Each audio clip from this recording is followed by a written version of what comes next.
Welcome to day 221 of TFIF 365. And today I just wanted to talk about where my head was yesterday and what was going on and what would prompt me to create a video that talks about not receiving the same grace in kind that I give. So much about building the supremacy-free, coercion-free, discrimination-free, and exploitation-free world that I say I want requires me to step outside. No, let me be honest. It requires me to acknowledge myself in a situation and step outside of that, which goes against how we're, oriented. We're oriented to focus on self first. And so I've practiced stepping outside of self so that I can consider other people's perspectives, other people's feelings, all these other contributing variables when I'm engaging with others in an effort to build the supremacy-free, coercion-free, discrimination-free, and exploitation-free experience I want to live now. And it just gets frustrating when that's not reciprocated. When people who know what your mission is find ways to ignore it.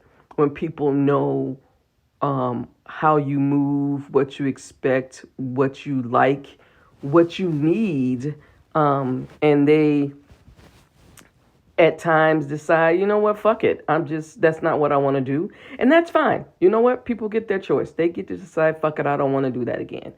What they don't get to do, though, is tell me I'm wrong because I'm consistent and I haven't changed. That is what gets on my nerves.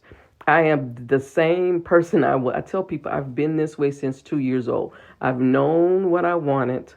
I've spoken my mind, and I did a video a few days ago. I am not the person who is best, who was going to be seen and not heard. I was always heard.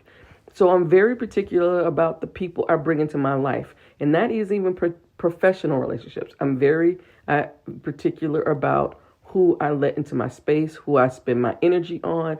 I vet. And if you've been vetted and you still behave this way, it is problematic as fuck. And I have to be honest, it hurts me. It's like I am so lost. Like, where the fuck did this come from? Why are you engaging this way? What changed all of a sudden? What the fuck are you going through? Because again, this is not about me. This is about you. Because if I'm consistent, if I show up as I'm not going to say 100% because nobody could do 100%, but I am consistent. My behavior is consistent. The only thing that really changes about me is my perspective about things when I get more information. When I get more information, I evaluate that information as it relates to what I already know, and then I decide if I'm going to adopt that information or I'm going to discard that information. That's the only thing that changes about me. And then I'm more than willing to explain that, to share that with people, right?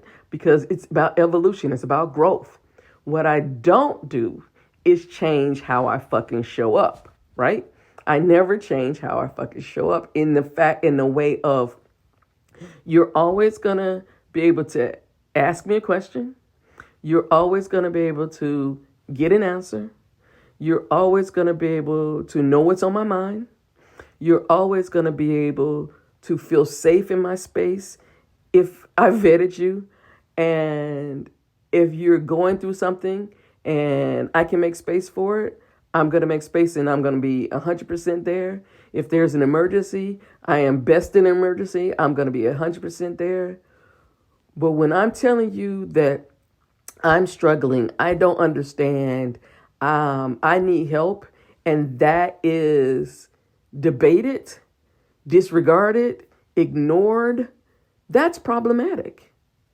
And we need to address that. We really need to be honest about how we show up in other people's lives. And I'm not saying that you owe me anything.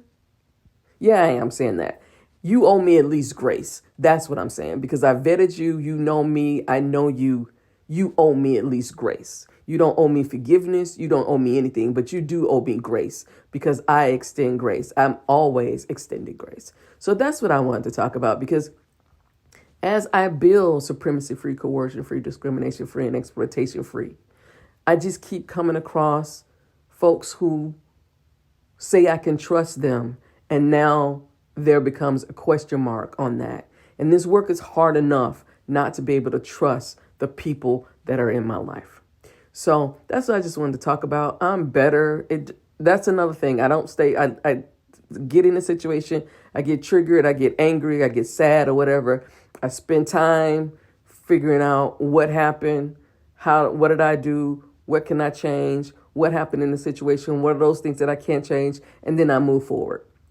I don't stick in that shit. I don't hold grudges. I don't seek revenge. I move on to the next thing. What happens though is you may not be welcome in my life anymore. And then that's something you have to deal with. So just wanted to talk about that because so many people have such challenges in their personal relationships with people. And that when I say personal, I mean personal, professional. I don't mean just intimate. And we need to be able to better negotiate because folks need to realize that when they come into these relationships, they're bringing their trauma from present and past, and you do not have the right to inflict your unworked out trauma on me. That is not going to happen anymore. I'm over it. I'm done. I will just exercise you out of my life because your unprocessed issues are not my issues. Okay? So until tomorrow, peace.